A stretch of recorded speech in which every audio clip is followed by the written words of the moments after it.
Hi friends, இன்றைக்கி நம்ம ரவையில் திருவாதிரக்களி பண்ண போகிறோம். அம்மா இப்படி தான் செய்வாங்க. அதனால் ரவையை நாங்கள் இந்த 1 டம்ளர் ரவை எடுத்திருக்கோம். வெல்லம் பார்த்திங்கன்னா இதில் 1.5 டம்ளர் வெல்லம்.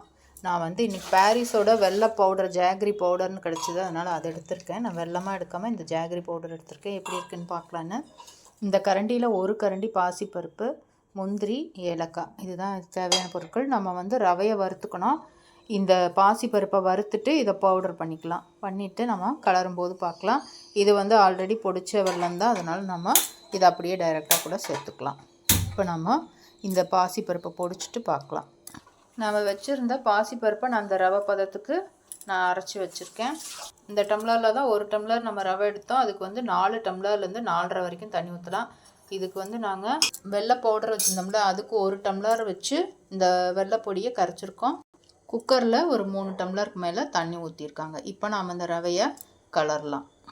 இப்போ ஃபஸ்ட்டு அம்மா பாசிப்பருப்பு பொடிச்சோம் இல்லையா, அதை போட்டு கலர்றாங்க. அடுத்தது ரவையை கலரிட்டு தான் வெல்லம் ஊற்றணும். வெல்லத்தை ஊற்றிட்டோன்னா ரவை வேகாது. அதனால் நம்ம ரவையை போட்டு கலரிக்கலாம்.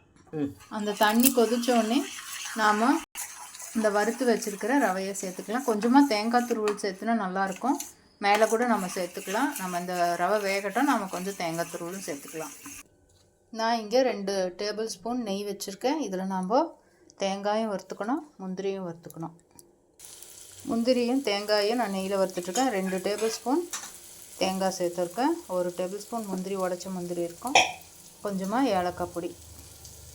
இந்த ரவையில் நம்ம கரைச்சி வச்சுருந்த வெல்லத்தையும் சேர்த்தாச்சு. இப்போ நாம் வச்சுருக்கிற அந்த முந்திரி, தேங்காய் வறுத்துருந்தோம் இல்லையா, அதையும் சேர்த்தாச்சு. அந்த வெல்லத்தையும் சேர்த்து ரவை வெந்துருச்சு. நல்லா ரவை வெந்தோடனே தான் வெல்லத்தை சேர்க்கணும். மேலே நாம் வச்சுருந்த தேங்காய், முந்திரி எல்லாத்தையும் நான் சேர்த்துட்டேன். ஏலக்காய் பொடி எல்லாத்தையும் சேர்த்துட்டேன். ஒரு 5 நிமிஷம் இதை நம்ம மூடி வச்சு வேக வைக்கலாம். வெந்துடும். நமக்கு ரவை ஏற்கனவே வெந்த ரவை தான், இதோட மிக்ஸ் ஆனால் போதும். ஒரு 5 நிமிஷம் மூடி வச்சு மேலே 1 ஸ்பூன் நெய் விட்டுட்டேன். பாருங்கள், நம்மளோட ரவையில் திருவாதிரக்களி தயாராகிடுச்சு. நீங்களும் ட்ரை பண்ணி பாருங்கள். Thank you friends. ஓம் சாய்ராம்.